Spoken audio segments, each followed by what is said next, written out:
Your demise.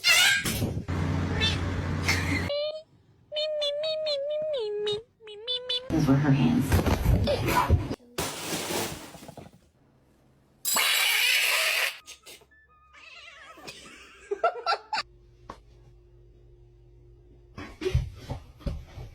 Three, two, one. Cheese.